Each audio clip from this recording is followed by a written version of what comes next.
Yeah. Yeah. I mean, like, what are we supposed to say? What are we supposed to say? That's rough. I mean, like, the good news is we've already won the North. I got my NFC North champ shirt on.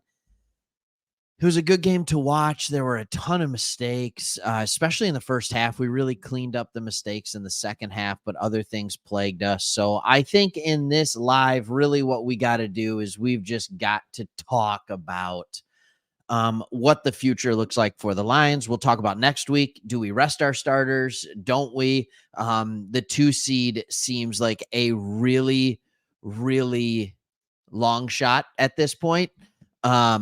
And I see Lions screwed in Dallas like 2014, right? The best no call in history. I mean, like, there's a lot of things we can do right now. I think that there's some that make sense. There's some that are probably an exaggeration.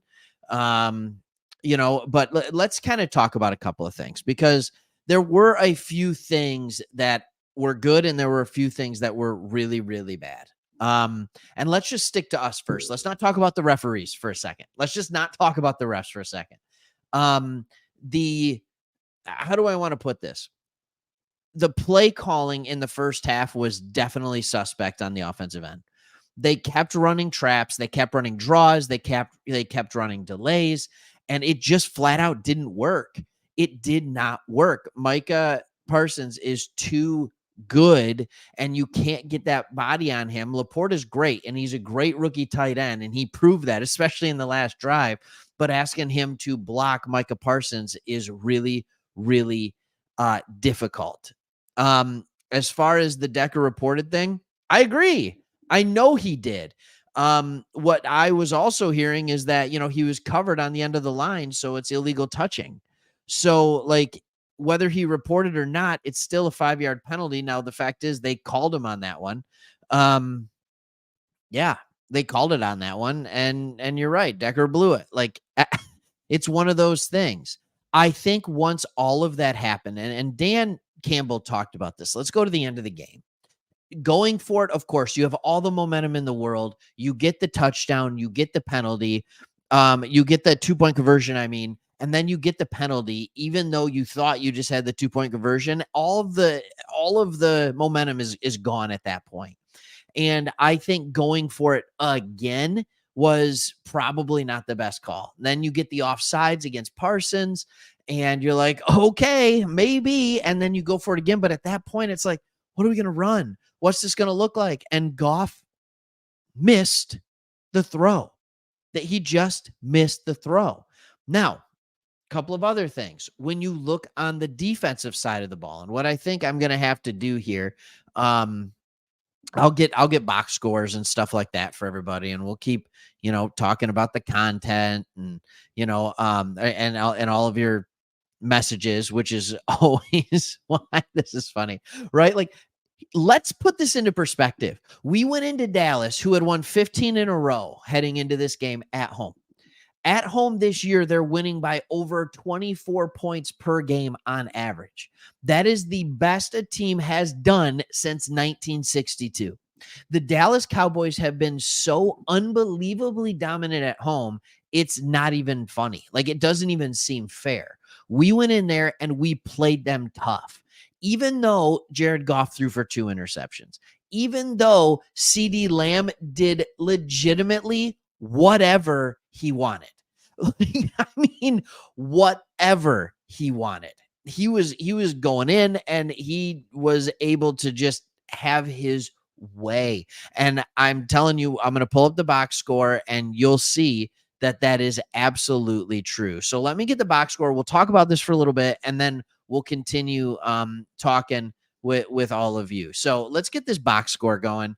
I'll remove this so everybody can see the box score easily. Here's by the way, before we doing this, I see this moral victories don't count guy. Whoopee. We only lost by 1. Look, I haven't seen the term moral victory in a long time on a Lions thread here. Like, we used to talk about how moral victories don't exist. I always thought that was hilarious. No, the moral victories aren't real. All right. They aren't. And here's the truth: we just lost a shot at the number 2 seed. If we won out, we were going to be the 2 seed. It was that simple. This game was important. The game next week against the Vikings was important. We were going to be the 2 seed, which meant back-to-back home games. And that's important because I don't know about you, but I don't want to go into Philly. I just don't want to go into Philly for the divisional round. I don't want to do that. I'm not saying we can't win there, but with Goff outdoors in the elements and all those kind of things, it doesn't have a good feeling, right? Like, it's not a good feeling. So here's what we see. Goff, most of this was on that final drive. Not most of it, but like 80 yards of it was on that final drive. But I look over here at Dak Prescott. He made some remarkable throws, and he also had some very, very easy throws. He had some very easy throws as well. So, like, when I look at this, I'm like, oh, this is rough. CD Lamb, 13 catches on 17 targets for 227 yards. That's remarkable. That's ridiculous. That is not something we should be giving up. And it didn't, I mean, Cam Sutton looked terrible. Terrible. And I'll even show this. Dan Gamble, Decker, blew it, Sutton, trash. I'm not saying Campbell blew it. I'm not seeing it that way so much. But I am seeing that Cam Sutton was absolutely terrible today. And Cam Sutton has proven over the back half of the season, he's consistently gotten worse. He came in from Pitt as a top 20 corner in this league, top 25. All right. He was a absolute starting caliber corner, and he has gotten worse as the year progressed. It was not good. Our defense has been bad. Yeah, you're right. Cam Sutton looked bad against Jefferson as well. And this is hard to talk and throw comments all at the same time, but the defense didn't look bad as a whole. It was simply whoever was on CeeDee Lamb. I mean, Brandon Cooks had a couple of fantastic catches, but I thought we played him pretty well. Same with Ferguson. I thought the pass rush was evident today, and that made a big difference. Aiden Hutchinson was an absolute monster in this game, and it still wasn't enough because the offense couldn't get it going. And I don't know why they couldn't understand very quickly straightforward runs, whether it's a zone scheme, whether it's a power scheme. You need to utilize the speed. You need to neutralize the speed of Lawrence and Micah Parsons on the edge. And you can't do these slow developing run plays. You can't do it. You run, you play action, or you just have a quick throw. Like, that's how you have to play against this Cowboys defense. And I thought it was so crazy because we sat there and really, really struggled. Like, we really, really struggled to understand you're not going to be able to run delays. You're not going to be able to run counters consistently against this team. It's not going to work. And we just continued to do it over and over and over again. As far as we went, Laporta once again was fantastic. I don't know if he set the tight end record or came within like one catch of it for the most catches by a rookie tight end in NFL history, by the way. So he just continues to be the best rookie tight end that's ever played this game. The running game was fine. It wasn't great, but it wasn't bad. And Goff just made crucial errors. Honestly, it's really that simple. Like, that's the difference in this game. So, sorry, I'm reading this. Goff is Ron Burgundy, can't go off script. I don't. People are really, really trashing Dan Campbell on this stream. I'm not there. I think Dan Campbell has been good. I'm sure Campbell will. I get that. Like, we went for it. We made it. It got called back on a penalty. Like, it was a good call. Was it a bad call to attempt to go for it 2 more times in a row? Yeah, probably. That's when you need to kick the field goal and get in there. But here's here's the thing.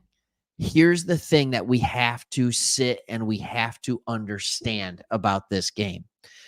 Look what our defense was giving up. We had not stopped them in some time. They were going up and down the field throwing the ball. I think you want to win it right there. I really do. I think you want to get it right there. You want to get it right there. Um, Austin, hey man, what's up? Good to see you, man. He did check in, but again, it's still a penalty. It's still a penalty because of where he was lined up. It's illegal touching. So that's what it is. So here's where I'm at. Everybody just like I'm gonna share this again, and then we'll see if they've updated the playoff picture at this point yet. So here's what we know with the Lions.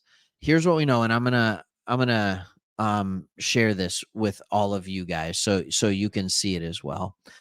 This is our playoff picture going forward. All right, you have the Lions that are pretty much locked into the 3 seed now. Nobody's getting by us, including the Cowboys. All right, nobody's getting by us, including the Cowboys. So we're looking fine there. The Bucks cannot catch us mathematically. Nobody else can catch us. So we are locked into the 3. If the Eagles lose, I don't know if we have the tiebreak against them anymore because common opponent, we just lost to the Cowboys. So I don't know what that looks like. The first seed is pretty much out the window.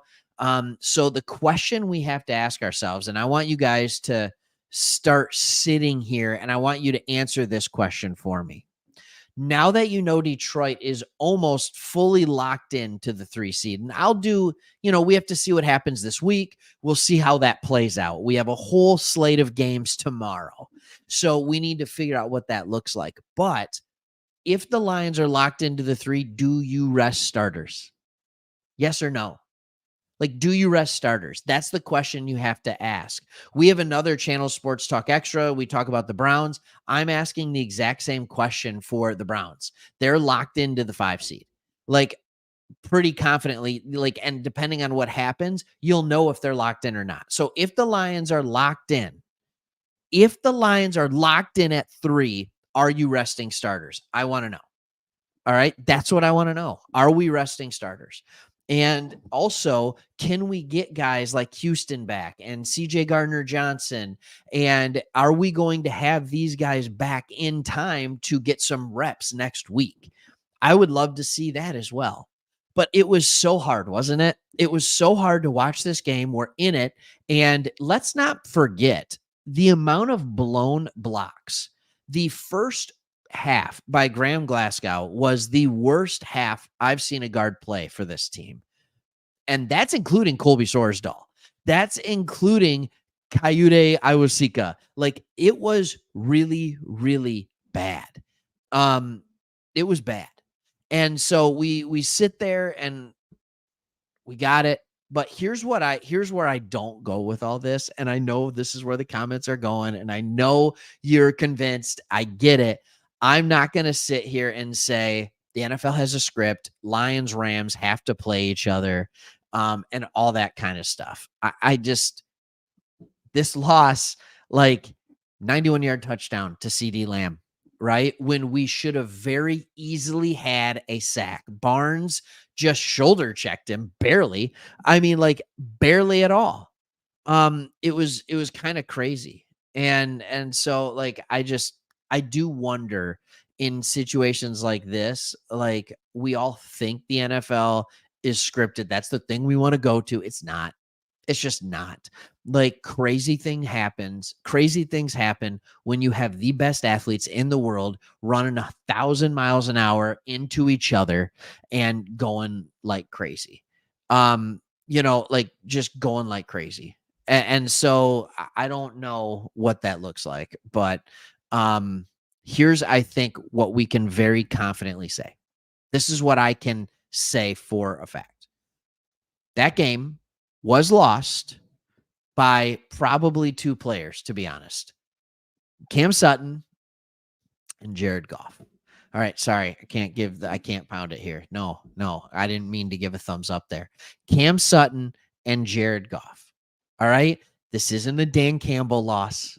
All right. He coached that game really well. In fact, the Lions did not play super well. There were missed assignments all over the place, especially on the offensive end. There were people who just flat out weren't doing their job. They got it cleaned up at halftime. It was a much cleaner second half. All right. The Cowboys have weapons galore. It's a tough place to play. We're in the game. Everything does well. All right. This is just good. All right. This is just good. So here's and I keep seeing this. Are you guys listening? NFL just said he reported, right? Does it matter? Like, and here's why I'm saying, does it matter? I think it doesn't matter because he still was lined up in a way where it is illegal for him to run the route. He was covered. He was covered up by the wide receiver. Yeah, that's just what I'm saying. But here's the good news. Here's the good news. Glass half full, people. Glass half full. It happened in the regular season. It happened in the regular season. So if it doesn't happen in the regular season, we saw it happen in the playoffs in 2014. So we get the bad call now. Let's get it out of our system, right? Let's let the NFL get it out of our system. And then we can go and hopefully the bad juju's gone. And for the playoffs, we're just getting good calls. And here we can go back. Detroit versus everybody. Detroit versus everybody. The reality is we have to swallow the pill that whether he reported, which he did, I want to be clear on that, whether he was lined up right, whatever it is, if the NFL was wrong, if the refs were wrong, if we were wrong, no matter what happens, we got to take that L. And that stinks. So that's the only thing that's honestly a real bummer in this is that no matter what we do, when we wake up tomorrow morning, we'll be 11-5. We will be 11-5. I don't know if you meant to say it, Decker, but like lined up wrong. It's okay. We won the North. We're in the playoffs. We have a home playoff game for the first time since 91, right? So let's just be excited about that. And now the question is, do we rest our starters? Let's move on to the next one. Let's not let this ruin our week because here's the reality. We are still a playoff team. We're 11-5. We got the Vikings next week in a game that may not even matter. So we're still in a good position. We still have the ability to absolutely host. And here's the other thing. Here's the other thing that has to be realized. If the Eagles get the 2 seed, if the Cowboys get the 2 seed, right, and they lose, we still can host a second playoff game.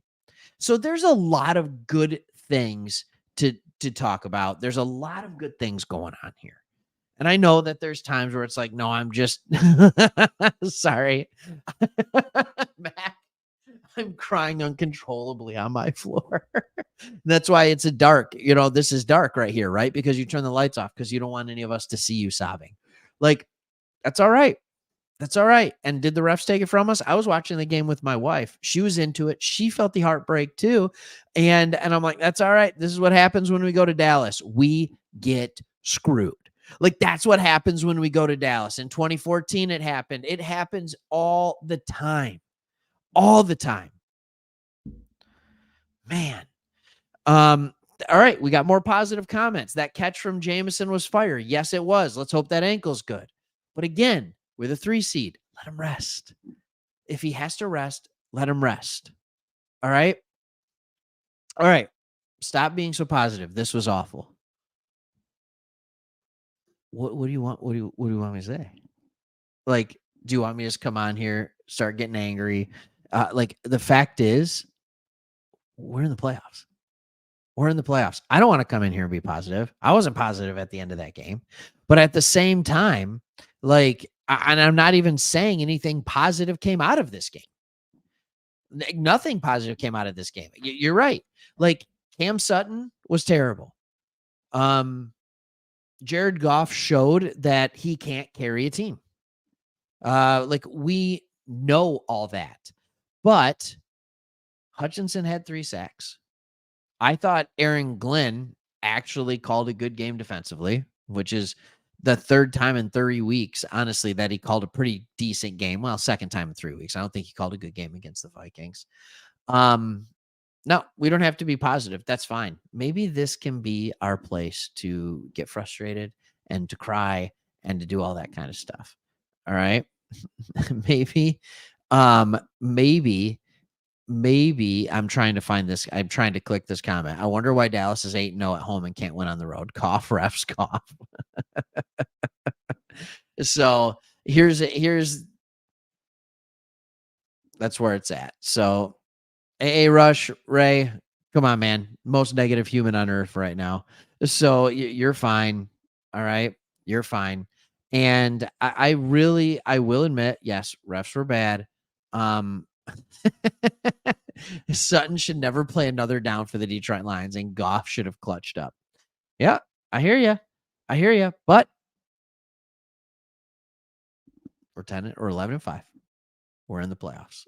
That's where I'm going to leave it because this is a little too much. Well, here's the thing too. So Sutton has to go after this season. So he signed what, a 3-year, $30 million contract, right? Like it's a 3-year, $30 million question. Here's where I'm at. Here's where I'm at with him. Sutton was a number 2 corner in Pittsburgh, and he did well in that role there. Sutton is clearly outclassed and outmatched against number ones, especially if you're a top 10 receiver in the NFL. And CeeDee Lamb has been torching everybody. So does Sutton have to go, or can he be more effective in a role as a second or third corner? I think he can be. And remember, too, Sutton was questionable for this game with an injury. So Green Man Bucket, serious question. They do video reviews on catches. Why not a video review on that interference in the last drive? That was like a year or two ago that they could do reviews on pass interference. That's not a possibility anymore, which kind of sucks. But what also stinks about that is that play. And if you know what he's talking about, it was the Amon-Ra St. Brown one. That play where we didn't get the pass interference was the exact same as the pass interference that got called, or the illegal contact on Kindle Vildor just a couple drives earlier. That was the go-ahead drive for the Cowboys. So that one actually is really frustrating. Now we still ended up scoring. It's all good, but same deal. Same deal. So anyways, Billy, let us know, what is Dan saying? Is he frustrated? Is he frustrated at the refs? Is he actually telling and giving stuff? Because that'll tell you. Like, if Dan Campbell in his press conference is saying the refs screwed it up, he's getting a fine. That's not good. That's not good for the team. But he will get fined, but that would mean for a fact, like, it wasn't on the Lions, it was on the refs, if Dan Campbell's out there saying that. So I'm not sure what he's saying or what any of that looks like, but you're watching it. If you are, that's fine. Yeah. So lots of frustrations. I honestly thought, is that real, Austin? He walked off. He's that mad. He's that mad that he walked off during the interview. Oh no. Oh man, he should be. Oh man.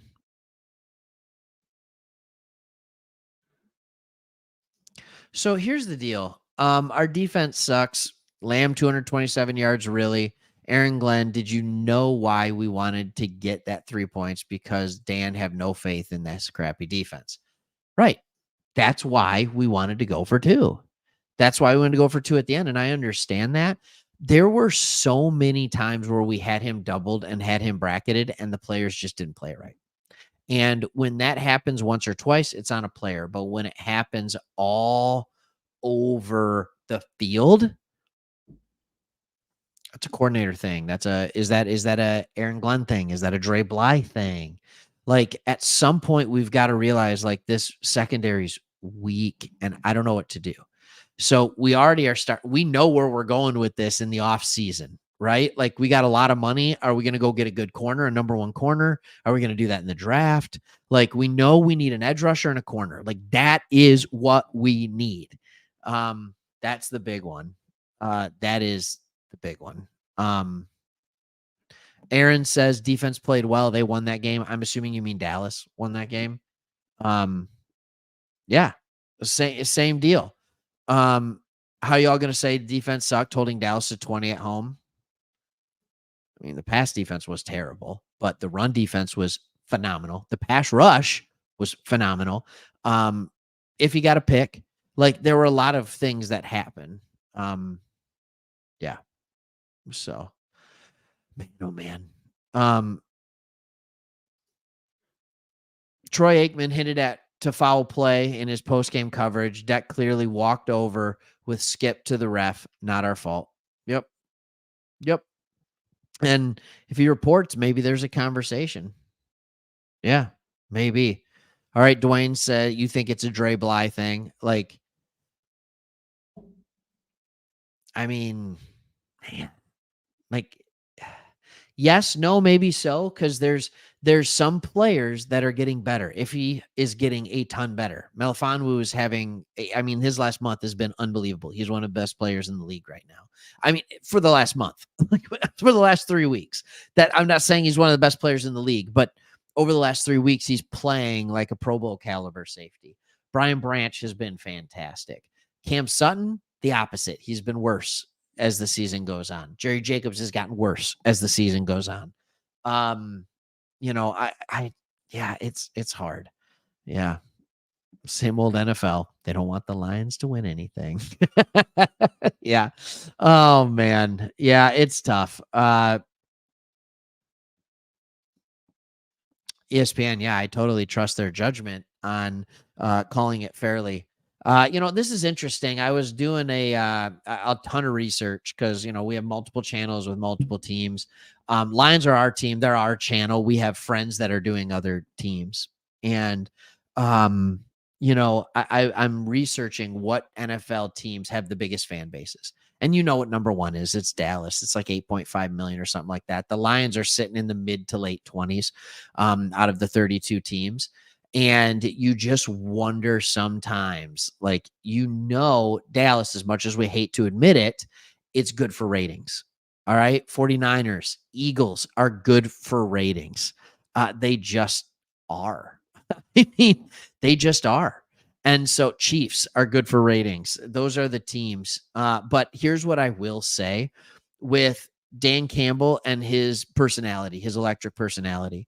The dude's a walking quote. You saw it before the game with the Hard Knocks last year with this story, like of the Lions. We got good looking helmets, like all that kind of stuff. The Detroit Lions are becoming a team, I think, that if the NFL was smart, they'd realize is good for them too, because they're a team that gets a lot of viewership. Every time the Lions are playing on prime time, they're getting a ton of viewerships and they're setting almost records, or they're in the top 3 every single time.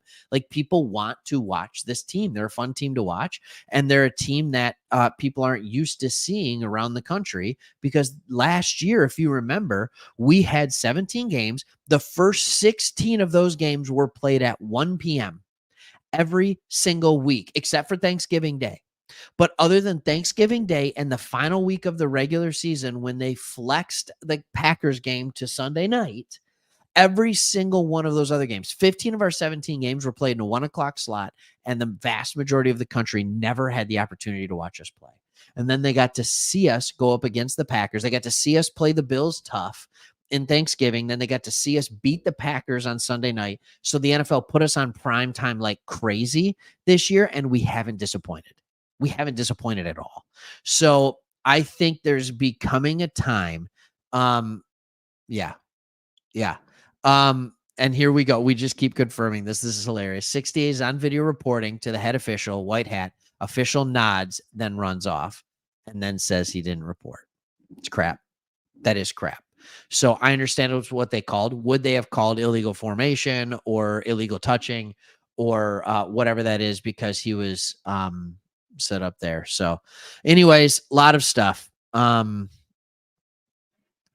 Gage, what do you think, Craig? Were they cheat? I just messed up my own name. Yeah, I mean, I was heated, but then I wanted cooler heads to prevail by the time I got here. I think we had an opportunity to win that game. I think that the pass interference should have been called. I think there was a holding in their drive that should have been called beforehand on the Cowboys. I think that we still were good enough to score. I think that Taylor Decker was lined up in a position that he is not allowed to catch the ball from, and I understand that. Whether it was the right call or not on the field, it wasn't, because he did check in. So I think that's garbage, but I also think he wasn't there. But I'm also going to say that Jared Goff had a nice and open James Mitchell and missed him. And so I think there's that too. So yeah, it's kind of rough. Even Troy Aikman at the end of the game was, with the pass interference, with the Goff throw, with the reporting eligible, at times was saying like that was a penalty, and at other times, and I mean like the pass interference, he's like, that's a penalty at the top of the route. And he was really silent kind of when all that happened, because he didn't know what to say, because I think everybody kind of knew that this is rough, what was going on. So I really thought we were going to ruin Jimmy's night. I thought we were going to ruin Jimmy's night. I thought that was going to be awesome. And my only hope on this is that this doesn't take away any of the swagger that we've kind of had. Yeah. And I will say, I thought the original attempt to go for it by Dan Campbell was smart. Like, of course you had to go for it. You had all the momentum. Let's go. Let's end this game. I thought when it was when it was moved back to the 7 to still try and go for it, I thought that was dumb. I really did. And then when we got the offsides and the ball was moved just inside the 4, I still thought that was dumb. I think he should have kicked the extra point and let what happened happen. The game was close the whole time.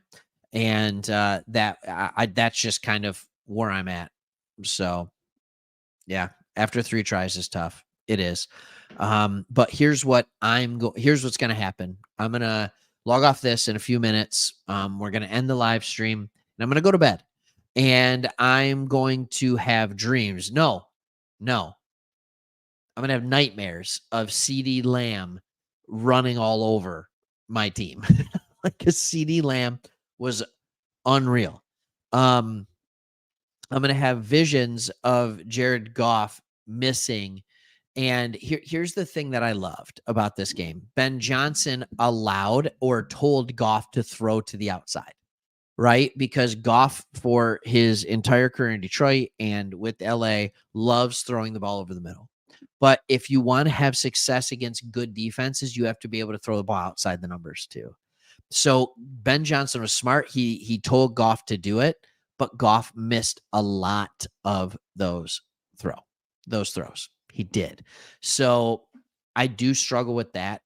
I do still wonder, and I've said this before, and I love Goff, and I've said that he's elite when he has time, and he has the ability to do it. He showed it on the last drive when he had time, and the defense isn't blitzing him like crazy. Like, he is a technician. He ripped them apart.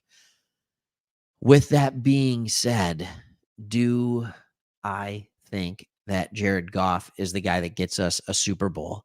I don't know, not at 45 million. So I still think there's a lot of decisions to be made. He's with us next year, and then you figure out what it is, because man, oh man, if Hooker can be close to Goff in other areas, but still have the ability to do some ad lib and get out of the pocket and do some of the things that we saw like Dak Prescott do today, do some of the things that we see CJ Stroud do, like do all those kind of things. Like, to me, it's worth it. It's worth it. So Goff has been fantastic. He has. I mean, like, if you take the year in its entirety. He's had 3 really bad games, like really bad games. But every quarterback has bad games. Just his bad games are so bad, and I would say he's had another 3 games that it's like, ugh. But I think the biggest thing is next year you see what you can do when you spend some of that money to go get a corner, you spend some of that money to get another edge rusher. When Hutchinson wasn't double teamed tonight, he was unstoppable. It was awesome to see. It was awesome to see. And Ralph Suspicious, that's a word for it. Like that's a word for it. They were rough. He made a couple of them. Yeah. Okay. Everybody, Thomas is coming in hot. Sutton is a very good cornerback. You who trash him don't know football. Okay. I get it. So let's talk about this. All right. Because when we drafted Sutton, you will go back, not drafted. I don't know why I'm saying that. I don't know why I'm saying drafted. When we traded for Cam Sutton, I was happy about it. When you go look and you see different things, you realize like this guy has been a very solid corner. He's got a PFF grade over the last few years of 72. The 72 is the grade going into this year. And he was playing snaps like crazy. And in 2021, he was a 62 and then 72. And you're like, all right, he's getting there. But this game's going to bring it down even further. And he's at a 61 this year for his overall PFF, right? Like that's not good. Um, like that's not good. And I'm going to go and I know that you can't just say PFF. Oh, well, that's, like everything's said and done. Cam Sutton is rated the 77th corner in the NFL. All right. For comparison, in his limited snaps, Kindle Vildor is at a 75. Brian Branch is at a 75. That's 21st. Cam Sutton, his grade is going to go lower than a 61. He struggled. He struggled. He really did. Yeah. I don't know. Yeah. So I can't get there and say that Cam Sutton's a great corner right now. He hasn't been. I will say that I think he's absolutely good enough to stay on this team and be our second corner. I do.